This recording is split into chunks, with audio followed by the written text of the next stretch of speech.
This lecture is going to be over section 26.8. So the diffraction pattern from a circular aperture with diameter d consists of a central bright spot called the Airy disk and a series of concentric dark and bright rings. And the limit of resolution determined by the angular size of the first dark ring is going to be this. The diffraction sets the ultimate limit on the resolution of optical instruments. According to Rayleigh's criterion, 2-point objects are just barely resolved when their angular separation is given by equation 26.13.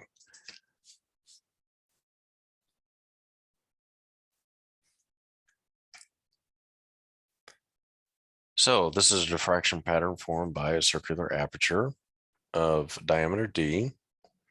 The pattern consists of a central bright spot and alternating bright and dark rings.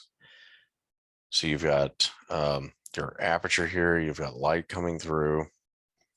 Trying to see here if it says it's monochromatic or not. And this goes to show that an aperture of any shape forms a diffraction pattern. And the diffraction pattern formed by a circular aperture is of special interest because of its role in limiting the resolving power of optical instruments.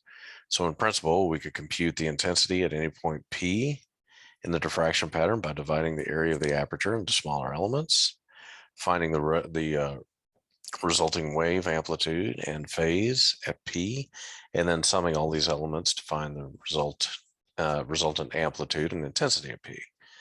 In practice, this calculation requires the use of integral calculus, which we're not really cut out to do in this course, but we can describe the pattern. So you've got the circular aperture here, goes out here.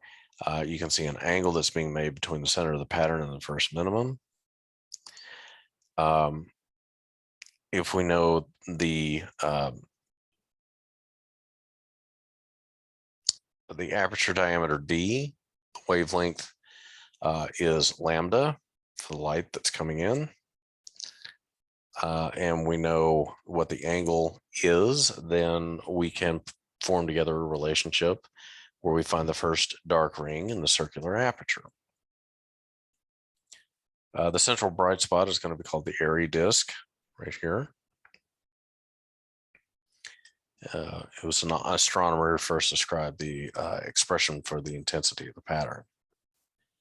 The intensities drop off very quickly when d is much larger than the wavelength, which is usually the case. The peak intensity at the center is of the first bright ring is only 1.7% of the value at the center of the Airy disk. And at the center of the second bright ring, it's only about 0.4. So most of the energy falls here. This analysis has far-reaching implications for image formation by lenses and mirrors. For optical instruments, we assume that the lens of the focal length of f focuses a parallel beam to a point at a distance f from the lens. This assumption ignores diffraction effects. We now see that what we get is not a point, but the diffraction pattern just described. If we have 2-point objects, their images are not 2 points, but 2 diffraction patterns. When the objects are close together, their patterns overlap. If they're not close enough, their patterns overlap almost. If they are close enough, their patterns overlap almost completely and can't be distinguished.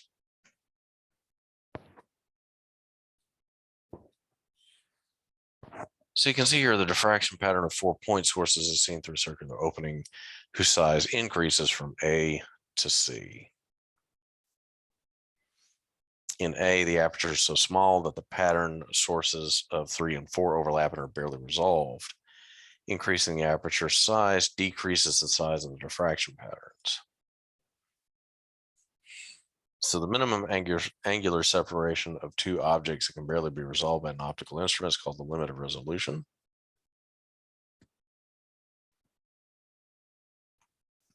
And you've got some more discussion down here.